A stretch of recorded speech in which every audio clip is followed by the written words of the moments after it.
For a while now, it's felt like any time people talk about MMOs, the conversation turns to how the genre is dying, or what went wrong, or why they suck now.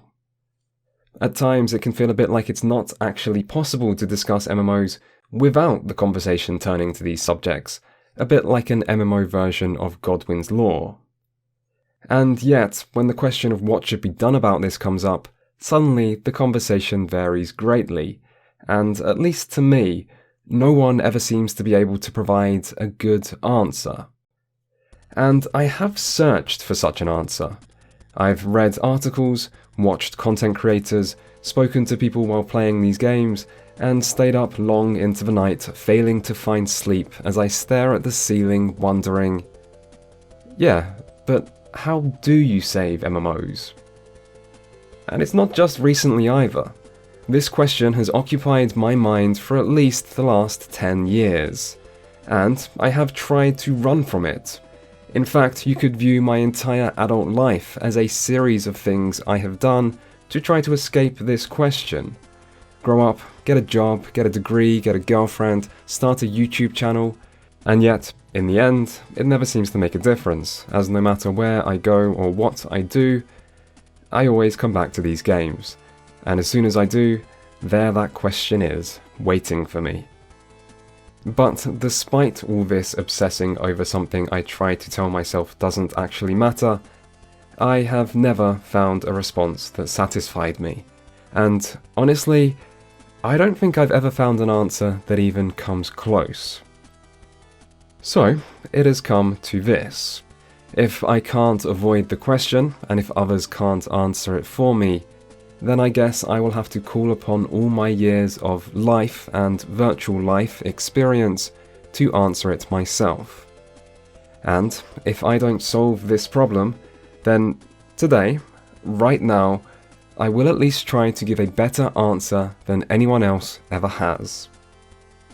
To this end, I have distilled the problem down into 4 distinct paradoxes, the 4 horsemen of MMO decline, if you like, which just happen to represent 4 of both the most important and hardest to solve problems facing the genre today, which is how this video will be structured. And I do honestly believe that if anyone can solve these paradoxes, and only if anyone can solve them, then the genre will be saved, and the day will follow when MMOs will rule the gaming world once more, as they should. And then we can all live happily ever after. In that classic dystopian nightmare where everyone becomes slaves to a virtual reality to escape the inferior actual reality, which, hey, sounds like a pretty good time to me. So, to introduce these problems without giving away the rest of the video, they are: how can you make a social game in the modern age when the one thing all MMO communities were built upon is gone and never coming back? How do you end a game that's designed to never end? How do you deal with a player base composed of vastly different people with different needs, wants, and desires? And lastly, how can you successfully monetize this genre without destroying it in the process in a world where corporations, game developers, and the average person are honestly quite greedy? Before that though, a thank you to this video's sponsor, Raid Shadow Legends, who are celebrating their 3rd anniversary as one of the top RPG games out there. And in those 3 years, this game has continued to grow and grow, with new content and game modes being added every couple of months, including the challenging 120-floor Doom Tower, an entire new faction to play as with the Shadowkin, the massive new clan boss that is the Hydra, and of course, loads of new bosses and heroes for you to collect, all with the great designs players know and love. And right now, Raid is celebrating with a huge anniversary event with loads in store for players, including free gifts, new champions, new artifact sets, special events, tournaments, prizes, and more. So, this really is the best possible time to get started with Raid, which you can do right now by clicking the link below or scanning the QR code on screen to get a special new player exclusive birthday package worth $40, with 3 free champions and many other bonuses, all only available for a limited time, in addition to a special anniversary gift for all new and existing players worth over $25, which you can pick up in-game just by using the promo code 3YearsRaid. And it's that easy, just click the link below.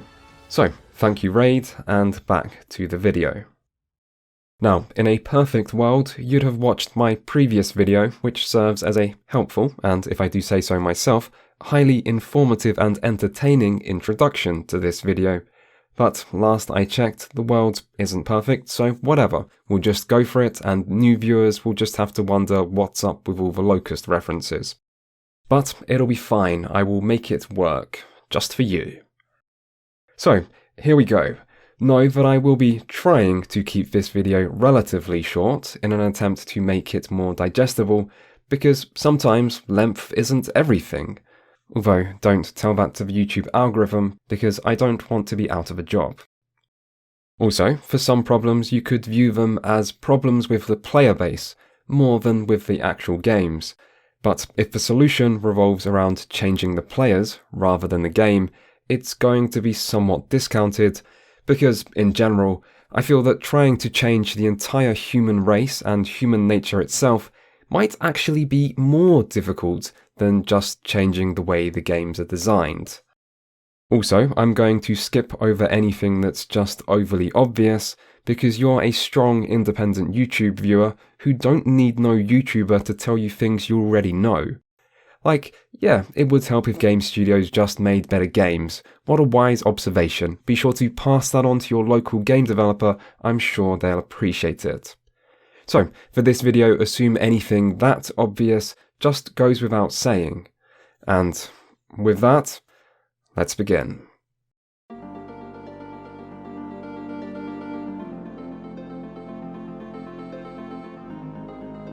Ask older MMO fans what went wrong, and the most common answer you'll get is that the genre changed for the worst, with the most common explanation being that MMOs just aren't social anymore. That they've come to resemble single-player games with online elements tacked on, that interactions with other players have been made to feel meaningless, that there's no sense of community anymore, and that the genre has lost what made it special, what made it unique, and the very thing that drew people to massively multiplayer games in the first place. And that is a problem. MMOs have changed, and evidence of this is easy to see. You just need to look at older games. People used to need to group with others to level up, trade with players to acquire important items, share knowledge to complete quests or learn to play effectively, find someone to resurrect you if you die to avoid harsh death penalties, belong to guilds or have friends to be able to actually run dungeons or experience raid content reliably, and so on. Basically, player interaction was frequent, necessary, and meaningful because that was the way these games were designed. In time, however, accessibility and the solo player experience came to be seen as higher priorities, while forced grouping came to be talked about as a negative and viewed problematically, and the idea of an MMO which didn't cater to solo player needs came to be seen as financially unviable. The real proof of success for this new modern approach was World of Warcraft itself, a game originally known for two things: being more accessible and solo-friendly than its older competition, and making big money. So, MMOs did change, and along their way, their social aspects were diminished, forgotten, or just lost. The solution then is simple, you might think. Just design MMOs to be social once more. Except it's not that simple, because every change that made MMOs less social was done for a good reason. Just look at one of the earliest examples. Once upon a time, MMOs didn't have auction houses, and so to trade with people you had to negotiate the transaction with someone else in chat and then physically trade with them. In EverQuest, people used to do this at a specific place, the East Commonlands Tunnel, which basically functioned as an unofficial market, and some people probably remember this place very fondly. But most people consider auction houses to be a good invention. Auction houses are convenient. They're easy to use, they save time, you don't need to worry about being scammed. Basically, auction houses are okay, and no one goes around blaming the death of the genre on the auction house. And yeah, their introduction did have some kind of social cost, as they did lead to less social interactions, but most people, particularly modern players, would consider this cost worth paying. And when later MMOs did opt to use more social-focused market systems instead of nice, modern, user-friendly auction houses, they were absolutely crucified for the decision, as can be seen with the original Final Fantasy XIV, where its market system was one of its most widely criticized features. And this story can basically be repeated with most changes. Just take your pick. Solo-friendly leveling, removal of death penalties, looking for group tools, cross-server functionality, public quests, instance PvP instead of open world, simplified group roles, easier raid difficulties, self-sufficient crafting, chosen one main storylines, all of it. Pretty much every major change the genre made over time was done to improve these games, to appeal to a wider range of players, to save people time, to improve the individual player experience, and so on.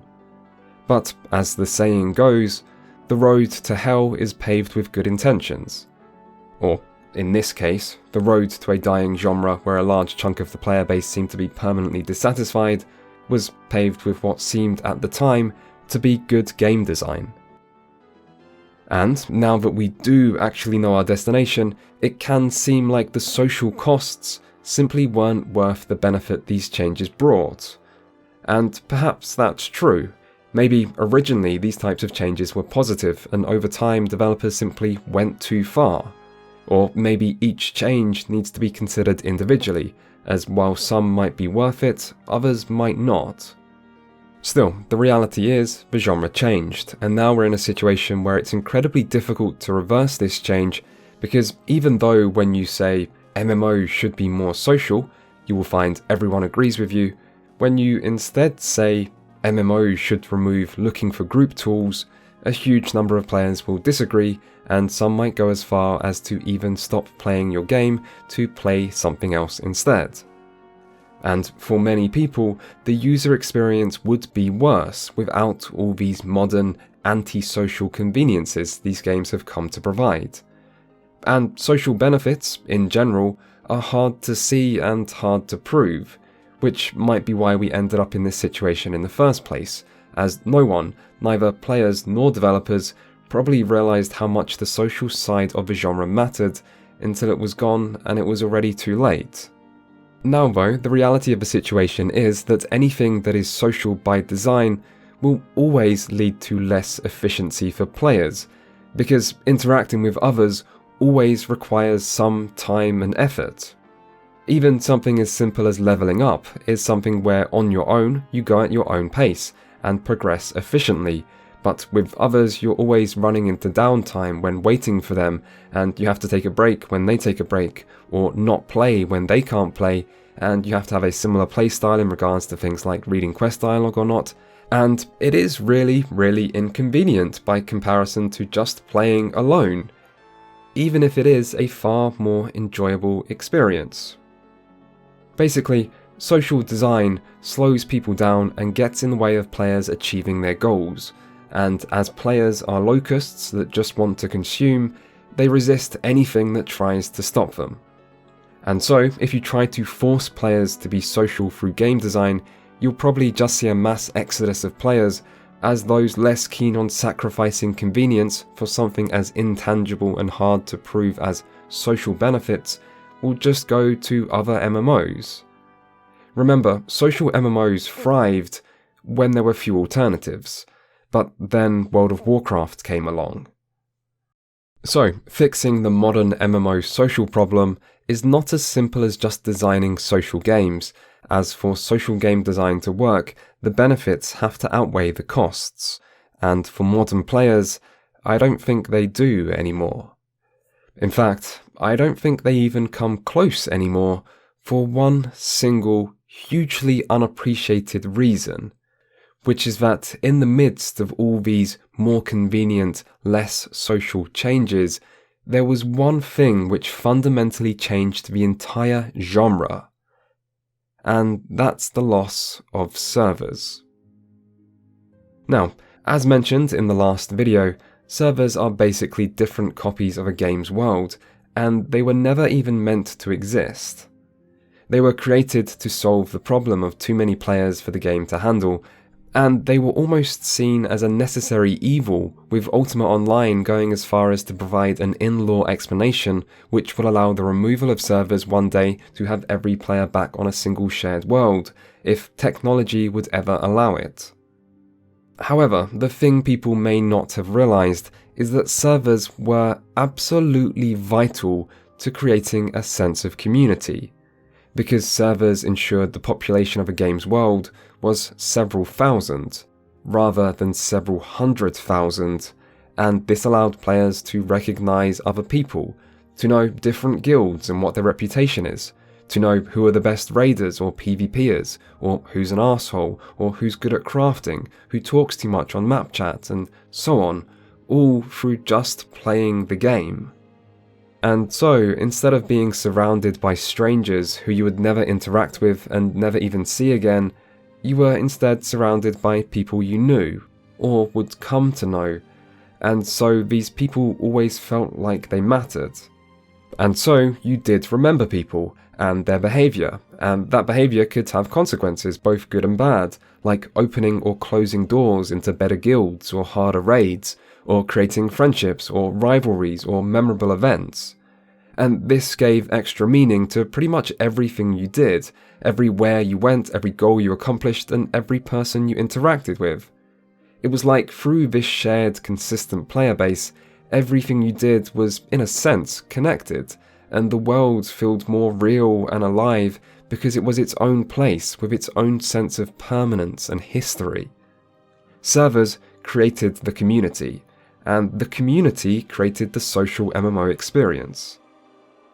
Except servers did even more than this, because they were also vital to making people feel valued, and this is the part that never seems to be acknowledged or recognised. You see, with servers, finding other people to play with could be difficult, which meant each individual person has value to their friends, their guildmates, and just to others on the server, all just by being someone who plays the game, as people needed each other. But when you open up the player base so that anyone can play with anyone, and make finding other people as simple as the click of a button, suddenly the supply of players becomes near infinite, meaning each person's value is greatly diminished. Really, it's basic economics. A resource only derives value by being limited, so when the limited supply created by servers went away, so too did the value players have just for being players. And what was it that made the social side of MMOs so good, if not for the way it made people feel valued? Everyone wants to feel like they matter. We want to help other people, particularly our friends. We want to feel needed, to be able to make a difference. We want to have value, and it's something we crave outside of MMOs too, in our jobs, our relationships, our communities, and so on. Feeling valued is just something that's important to people. But in time, MMOs evolved, and servers firstly became less important, and then increasingly went away altogether, firstly through cross-server group finders, and then through sharding, phasing, mega servers, and eventually games designed around no form of server at all. Some older games do still have servers, but their function has almost been erased, and they likely exist only as a result of physical server infrastructure and the way these games were originally coded. And the tragedy here is that servers did absolutely have to go, because servers also had severe downsides, like how when you meet someone in real life who also already plays the same MMO as you, you'd almost never be able to play with them because the chances of you both being on the same server were tiny. And the idea that people simply can't play with their friends because of an arbitrary decision made on character creation is now seen as completely archaic and unacceptable to modern players. Servers were also the thing which created damaging faction unbalance and killed world PvP in games like World of Warcraft, and servers could also simply die if their populations dwindled too much, meaning players wouldn't have enough other people to play with. And servers are even less suitable to a meta-game focused, locust swarm-like modern player base, as smaller servers means less raid guilds or people to pug with, meaning, when allowed, everyone gravitates to the largest servers they can to try to gain the advantages this provides. In fact, if you want to see just how much of a disaster classic servers are for modern players, just go and look at World of Warcraft TBC Classics server populations, where almost every PvP server is entirely one-sided.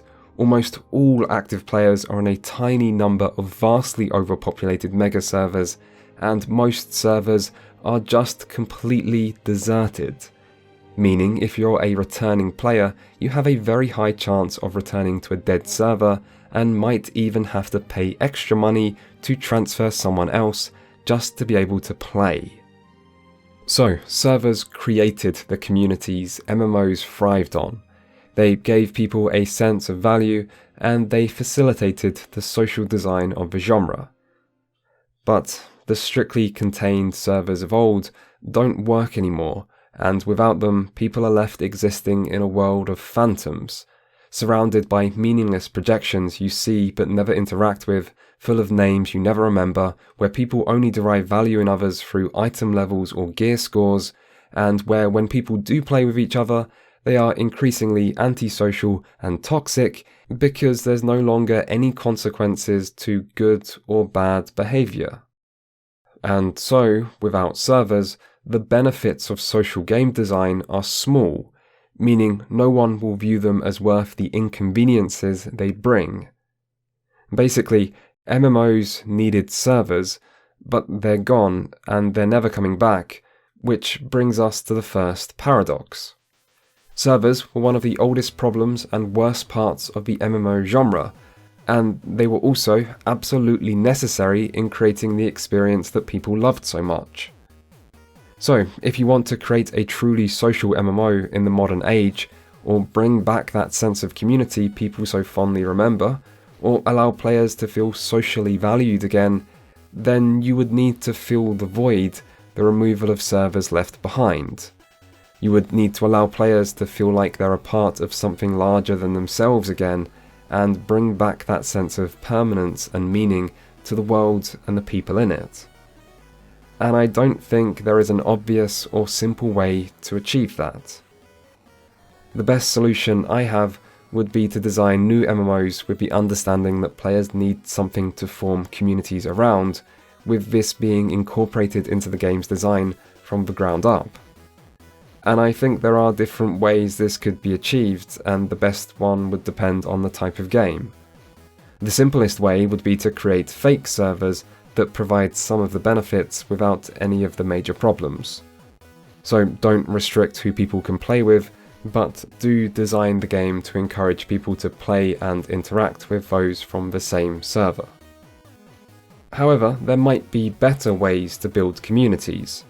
For example, a game which places a large focus on large-scale PvP could allow communities to be formed around PvP-specific player groups, which would compete against other groups, a bit like in Guild Wars 2. Or a game which places a large focus on housing and non-combat activities could learn from Star Wars Galaxy's player-created cities. Or a game which can truly offer something on a massive scale could learn from EVE Online's approach to a single shared universe and how this can lead to organic player-driven alliances and wars, and so on. This isn't an easy problem to solve, but addressing it from the game's conception would surely be the best way to try. Secondly, I also think every design decision MMO developers make should be accompanied by them asking, what are the social benefits and costs? Because I think for much of the genre's history, there has been a lack of oversight and awareness of this, and this is what led to the genre ending up the way it did.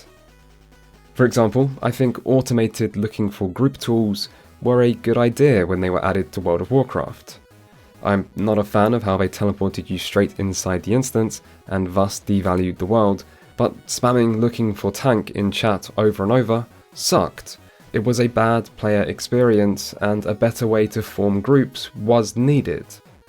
So, even if there is a social cost from less player interaction, in this example I think it's probably worth it. However, I don't think the same could be said about cross-server looking for group tools when they were added to WoW slightly later. This was what really started to destroy server communities, and in this case the added benefit of slightly shorter queue times was not worth the significant cost of not interacting with people from your server anymore. Cross-server looking for group was basically only added to address the lack of tanks, and the fact that some servers had low populations. But it didn't actually fix either of these problems, it just made them less obvious. To this day, there are still not enough tanks, and so DPS still have long queue times, and even after cross-server looking for group, low population servers continued to suffer, meaning more extreme measures were eventually needed, like sharding. So, if the actual problem is that not enough people play tanks, find a way to encourage more people to play tanks, and if servers are dying, then proactively manage their populations through mergers before they get too bad. Sometimes there are better solutions to problems, but if you don't consider the social costs and benefits involved when designing your game, you won't see this. So that's it. That's my solution for solving the big MMO social problem.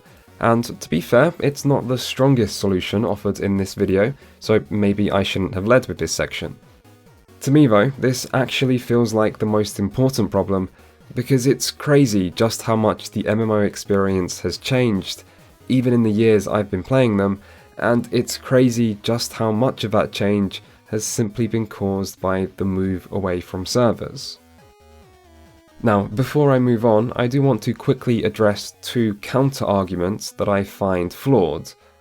The first is the argument that MMOs are still social, and it's just people who have changed.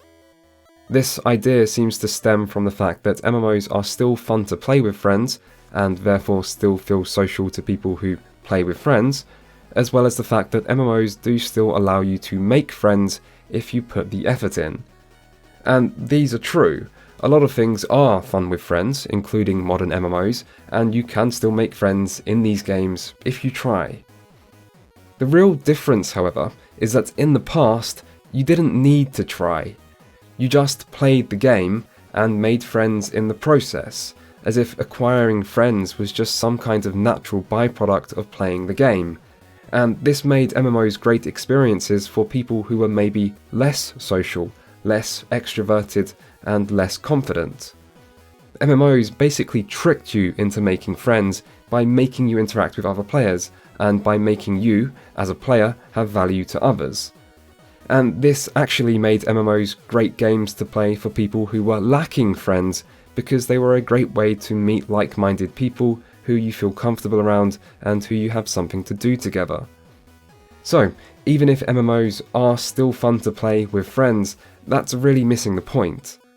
They were better in the past because they also catered to people without friends, and also, if a game is only fun when you play with friends, then there's a very good chance you'll stop playing it when your friends do. The second argument I want to address is that MMOs stopped being social because of the rise of social media. This theory seems to have become increasingly popular in modern times, and I think it's wrong. Now, it is true that in the pre-social media era, the social features of MMOs, like the ability to chat to people from all over the world, added to their appeal, and they were a part of the genre's novelty. However, just because a lack of social media might have helped the genre grow, doesn't mean the prevalence of social media is killing the genre.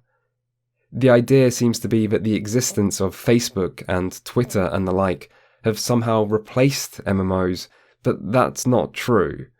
The experience of using Facebook is nothing like that of playing an MMO. It's not appealing to the same people, it's not satisfying the same needs, and the idea that in a post-social media world, we're all just somehow so socially satisfied that we don't want social gaming experiences anymore just seems a bit ridiculous. Studies show the opposite, really, that social media has actually made people lonelier than ever, and while social media might have harmed MMOs in a few minor ways, like by making in-game guild chat less popular now thanks to Discord, in other ways, social media has really helped the MMO experience, like by allowing you to ask a friend if they want to do a dungeon or something without you both needing to be logged in, or just allowing everyone access to free, high-quality voice chat through Discord, and so on. So don't blame social media, and don't blame antisocial players. It is the games which have changed, and I think any argument which doesn't acknowledge that just ends up being misleading. Anyway, on to the next problem.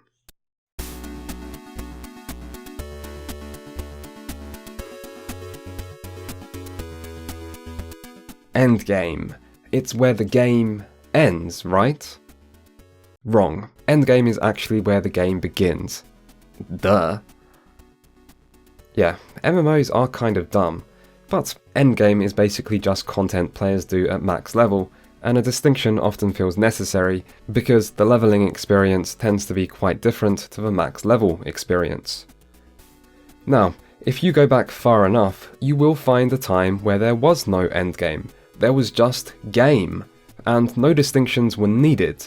But this era didn't last long, and in time, MMOs came to be increasingly seen as all about the endgame by players and developers alike. Now, it's fairly obvious why this happened. MMOs have limited content, and eventually players will get to the end of it and no longer have any reason to keep playing. And this is bad for the MMO, because if players stop playing, they also stop paying. So, to try to prevent this, MMOs added more and more content for the end of the game to try to stop players from running out of things to do, which didn't actually work because players still ran out, even in that one MMO which used to have the financial backing of 12 million subscribers. Content always runs out in the end, and in the arms race between developers creating content and players consuming content, the swarm always wins. Still, this might make it seem like the problem with MMO endgame is all about how to stop players from running out of content, and that seems to be how developers have viewed the situation over the years, but I think that's the wrong way to look at it. Players always run out of content eventually, and the real problem is more to do with how MMOs just refuse to accept this and end up damaging themselves by trying to prevent it. This had led to a worse player experience through an overemphasis on endgame to the detriment of the rest of the game, as well as an unsustainable content cycle that forces older content to be continually discarded, and negative emotions in the player base from a constant pressure to keep up or risk falling behind, and finally to an engagement metric driven design approach that leads to boring and frustrating gameplay as a result of repetition, time gating, and grinding.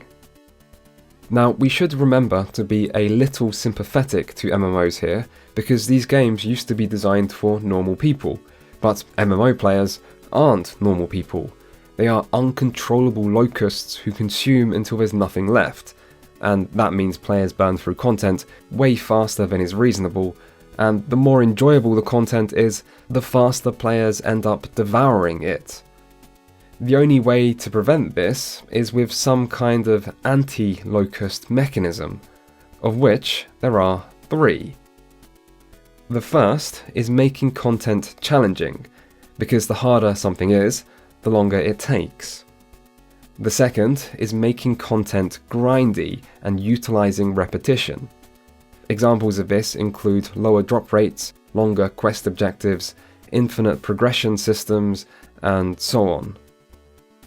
And the final way is by making content time-gated, so that players are artificially limited and slowed down by the game. Examples of this can be seen in raid lockouts, which only allow players to get loot from raids once per week, or weekly caps on currencies, or daily quests, and so on. Now, different methods have been popular at different times or in different regions.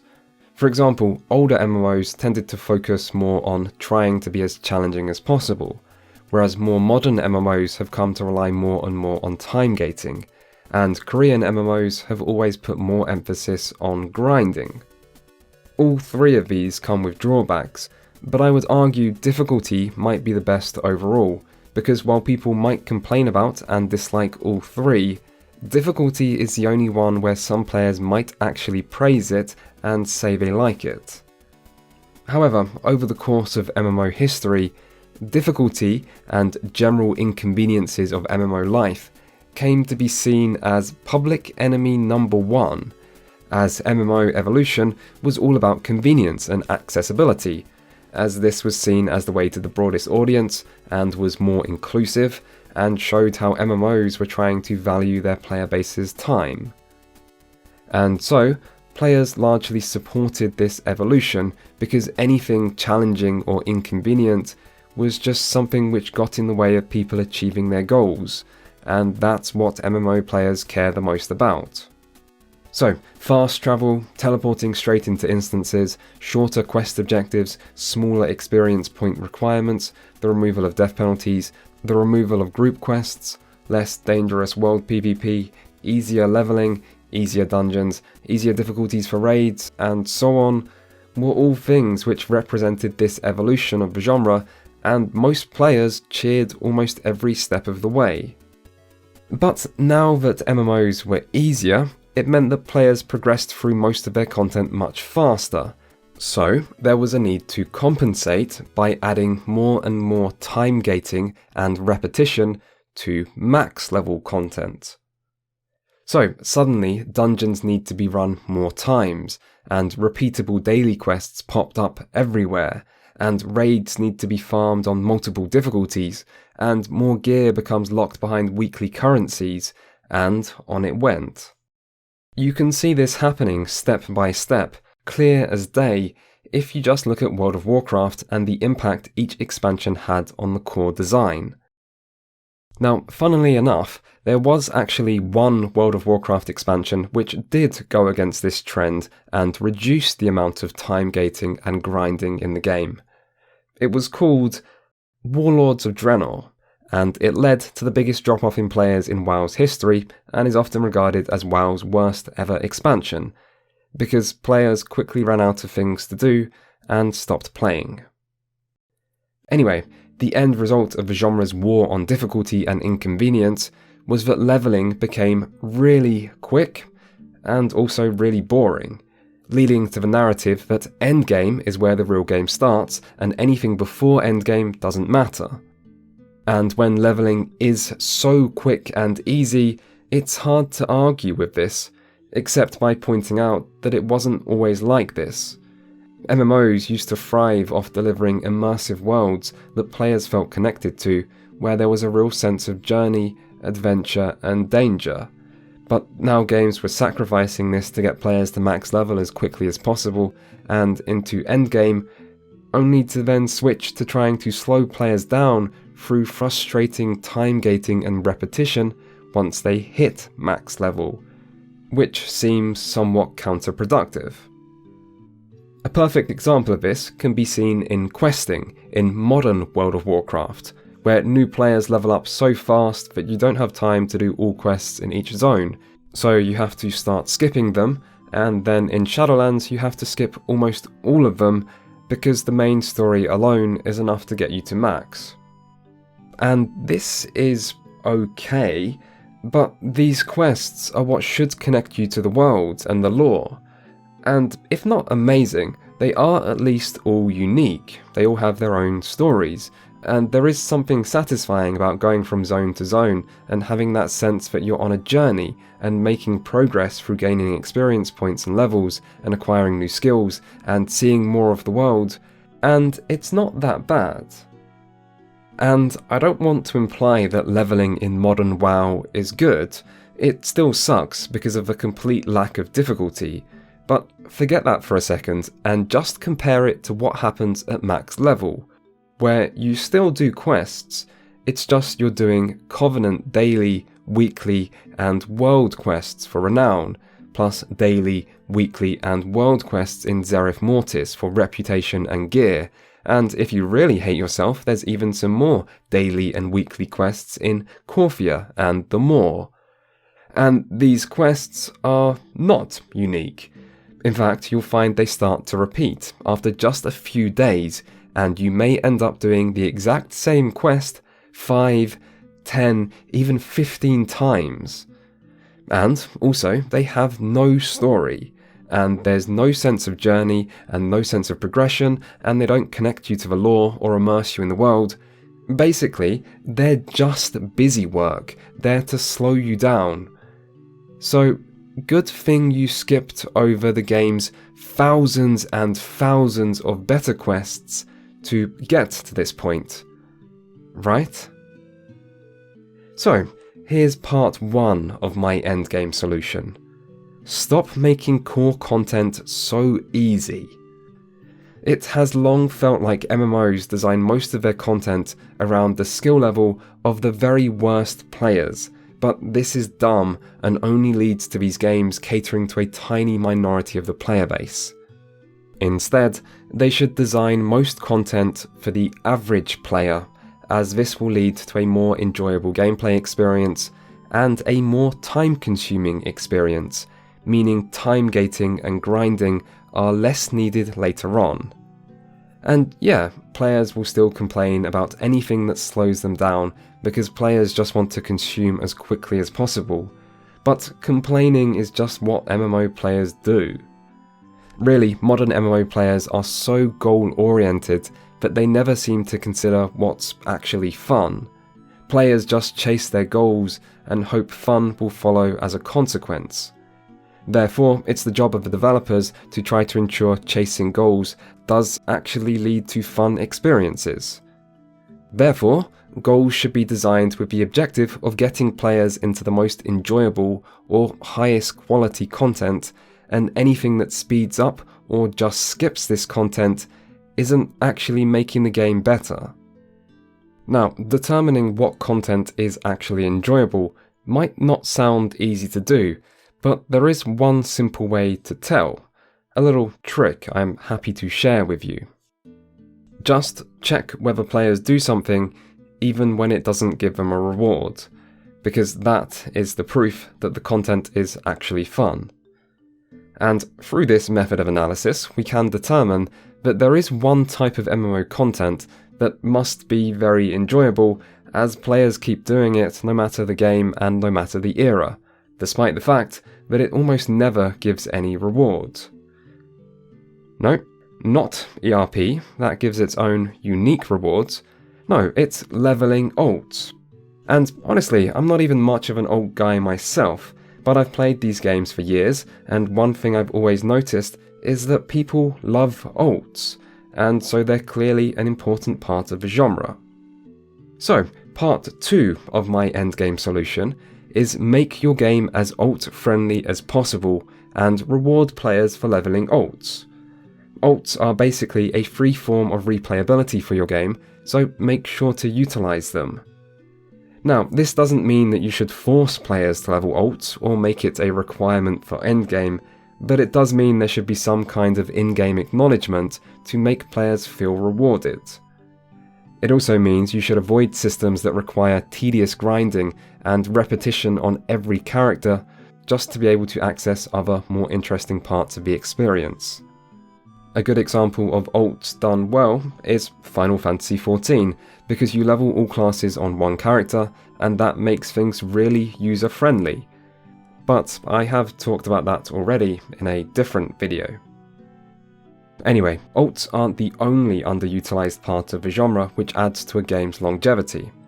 For example, and this is linked to the previous part of the video, but if your game is social, it will have more replayability because people become the content and create variety, unpredictability, and extra enjoyment. So, the more social and player-driven content is, the longer it will last. Another factor similar to this is permanent progression. Long-term progression is one of the main things MMOs provide, which most other games don't, but despite the heavy focus these games place on progression at endgame, it often doesn't have any sense of permanence, and most progress just gets reset every expansion, or even every patch. Sometimes people argue about the value of horizontal versus vertical progression, but most games should probably be utilizing both. Some things might need to reset so players can catch up and so the game feels fair, but some things shouldn't, so that players always have permanent goals to work towards and can feel like their time spent with a game matters. I want to give one good example of an MMO playing to its strengths from a game I played a lot in the past. Lord of the Rings Online. Specifically, it's PvP. Now, Lord of the Rings Online didn't have good PvP, and I have PvP'd in many MMOs, and almost all of them, in theory, were better. I mean, Lord of the Rings Online had terrible class balance, using abilities and movement felt unresponsive and awkward, there was only a single PvP map, which wasn't that large compared to some other games, and worst of all, you often couldn't even find fights. You would go PvP, and then struggle to find any decent action because enemy players tended to stick together and hug objectives and only ventured forth when they had a numerical advantage to zerg the other side down.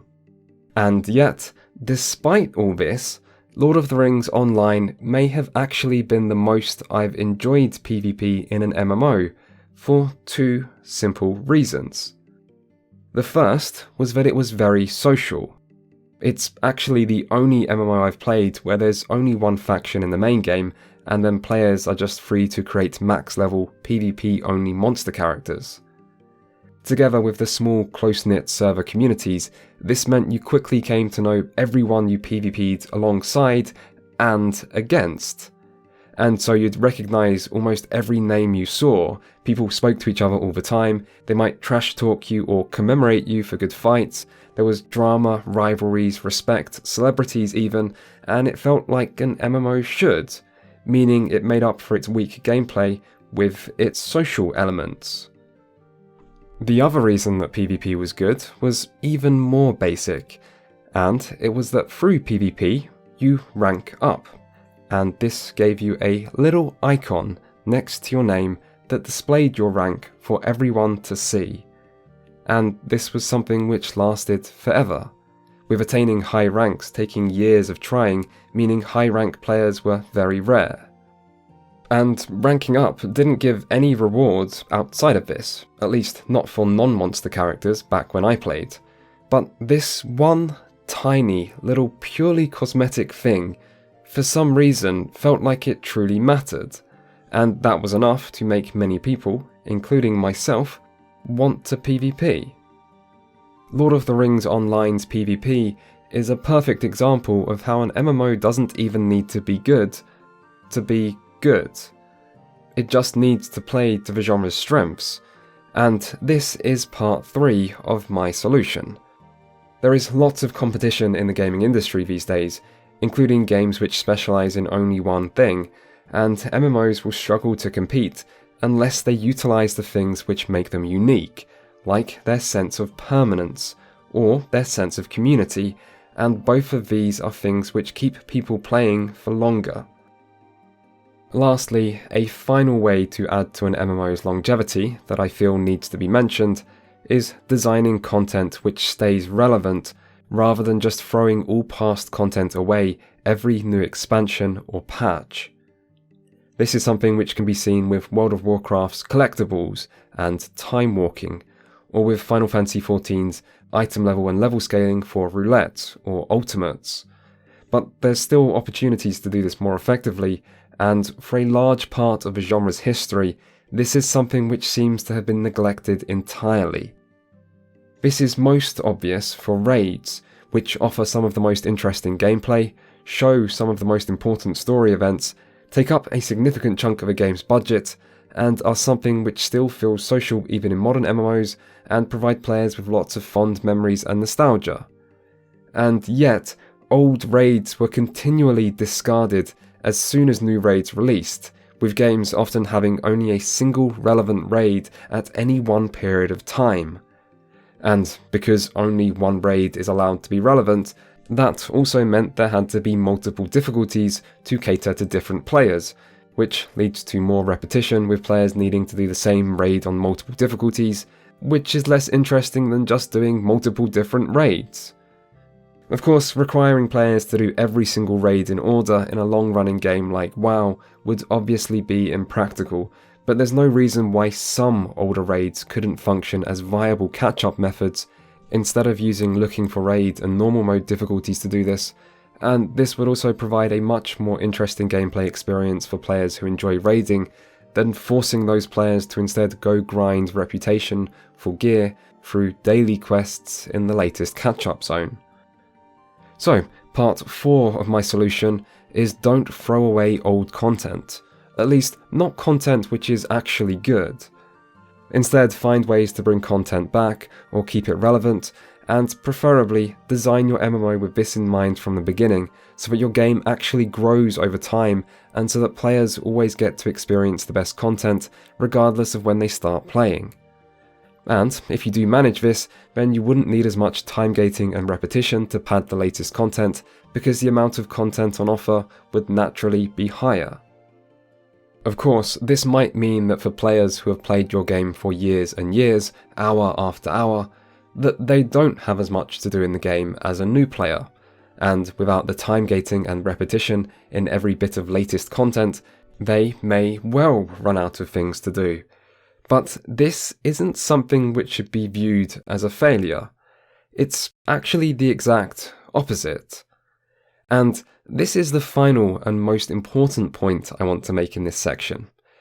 If you give someone hours and hours worth of enjoyment and they kept playing your game for years and years, and eventually they run out of things to do and move on, that's a success story, and it should never be viewed as anything else. Trying to keep people playing forever is the wrong mentality. It's not realistic, because nothing lasts forever. And yet, as MMOs were largely subscription-based, and so had a financial incentive to always try to keep people playing and paying, they ignored this and have instead made design decisions which only made these games worse. And this is the second paradox. MMOs need people to play them, but the more they try to keep people playing, the more you ultimately push them away. So, the final part of my solution for endgame is that instead of focusing on how to keep people playing, an MMO should instead focus on how to make sure people will always want to return. It often feels a bit like MMOs are designed and viewed by everyone as a kind of relationship. As if you're only supposed to have one that you're loyal to, and then through giving the game a monthly subscription fee, you're making a commitment to it to play it. And then, in return, it makes a commitment to you to give you endless content. And this metaphor extends to when people stop playing an MMO, where it's like some kind of breakup, and they don't just walk away happily, but instead make this big deal about cancelling their sub, and then they go shit-talk you to their friends, acting as if you've always been terrible, despite the fact they played with you for years. And MMOs are guilty of this too, because they often create progression systems that are hostile to returning players if you don't jump in at the right time, as if they're punishing you for having walked away. And there's this fear of missing out on current content before it gets discarded, and this just seems a bit unnecessary. So, instead of MMOs as relationships, they should be more like holidays. You go, you have a good time, maybe play all day every day for a week or two, let your hair down a bit, stop showering, all the good stuff, But eventually, both you and the game accept that this time will come to an end. And that's okay. And yeah, people will then go to other destinations, but the gaming industry now has more competition than ever, and it's better to function alongside that competition than try to deny its existence. And MMO players have always been fickle little creatures running around, testing the latest popular destination and walking their dirty feet across fresh virgin beaches, but I've tended to notice that if you do give people a good experience in the time you have with them, then they will come back. And I think this might be a more sustainable and, in the long run, even profitable approach than to try to keep people around as long as possible only for them to get burnt out and never return. So, the solution to the endgame problem is to stop trying to keep people playing with an over-reliance on time gating and grinding, and instead, bring back a sense of challenge to core content, make your game alt-friendly, create content that is player-driven and utilizes the strengths of the genre, design past content to stay relevant forever, and most important of all, let players go.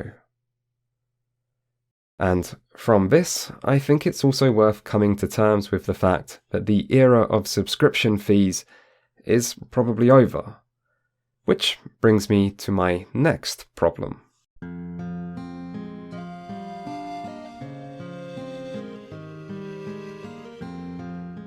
I know this probably won't win me many friends amongst MMO fans, but it still needs to be said.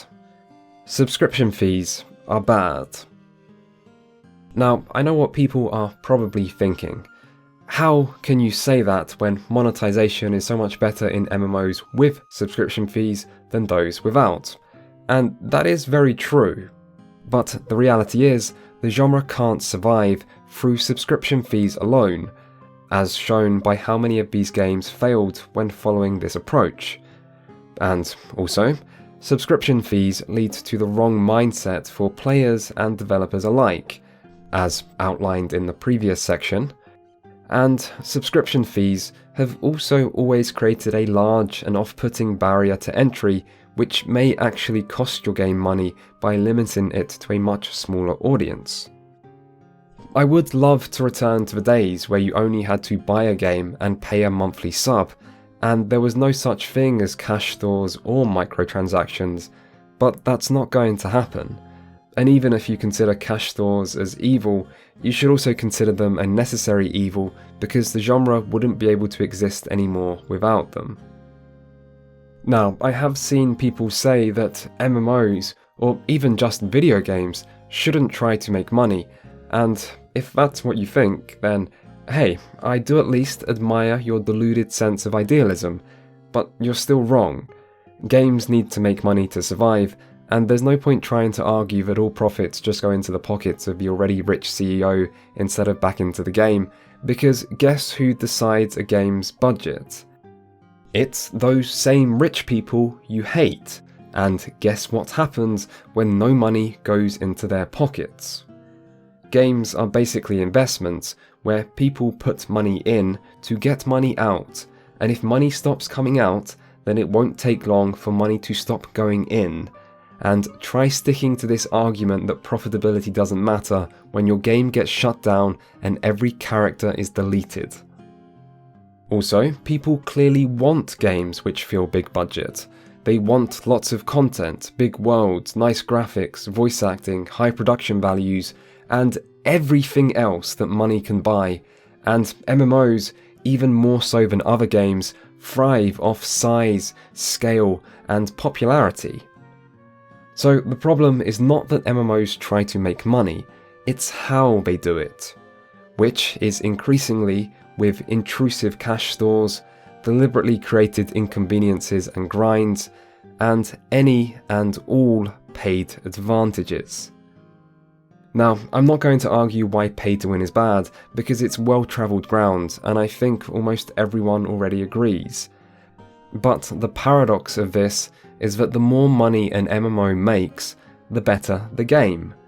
But the more an MMO tries to make money, the worse the game. So, what is the solution? Well, firstly, accept that cash stores exist and will continue to do so. Secondly, draw a distinction between good and bad cash stores, products, or systems so that the bad ones don't just get a free pass. And lastly, reject all pay to win. Paid advantages must be a hard line, drawn clearly for all to see and never crossed, because as soon as you even start debating the acceptability of pay-to-win systems, you've already lost. You become a frog being boiled alive without even realizing it, and pay-to-win elements will then start creeping in more and more until one day the game will be ruined for everyone. Of course, this solution is dependent on either players spending responsibly and speaking with their wallets, or with MMO developers just not being greedy. And neither of these things can be relied upon because people are people. Which brings me to the final problem.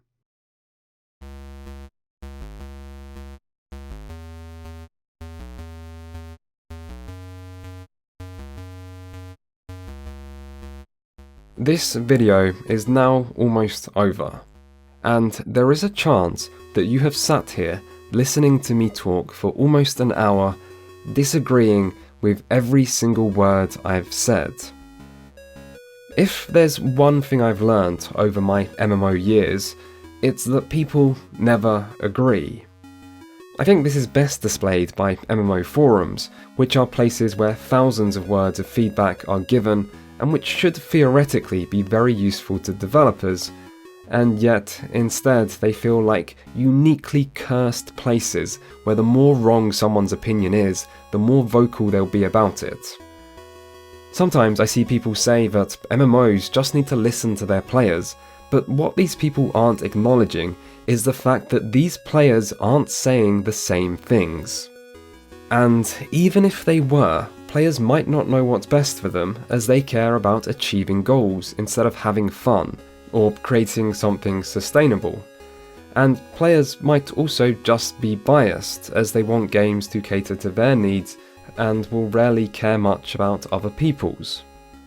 So, feedback is a mess, and trust me, I know I've consumed enough of it in the past few months when making these videos. Maybe you could find some way of democratizing this process, like, say, old school RuneScape's voting system, but even this can have problems, as old school RuneScape showed, like with the prevalence of spite voting between PvP players and non-PvPers, where groups of players prevent updates being implemented not on the merit of the update itself, but just because they dislike the people it benefits, or because they voted no to our updates, so now we're going to vote no to theirs. The reality is the MMO player base is diverse, particularly now it's had years to pull in and spit out many different people with different wants and desires. And so you have people who play for 100 hours a week and complain that there's nothing to do, existing alongside people who play less than 10 hours and complain there's too much to do to keep up with it. There are people who hate grouping and people who love it, people who will never PvP and people that want to do it exclusively, people who only play to raid and people that want raiding removed. Old players and young, experienced and new, skilled and skillless, hardcore and casual, and really it shouldn't be a surprise that people rarely agree. People are different. So, the final problem is that you can't please everyone. And the paradox is that what's a good idea to one person is a bad idea to another, and one person's solution just creates another person's problem. MMOs seem to have had an identity crisis over time, and now the only thing people agree on is that something's wrong. My best attempt at a solution for this would be for games to try to find their own audience and then stick with them. You can't please everyone, so make sure you at least please someone. And just know that when that vocal minority arrives to tell you to change your game, to make it better suit them, that you don't have to listen to them. In fact, after so many hours spent thinking about this topic and looking at how MMOs have changed over time, I have to wonder if the root cause of the genre's problems might actually have come from listening to players too much. Basically, just don't listen to feedback. People suck.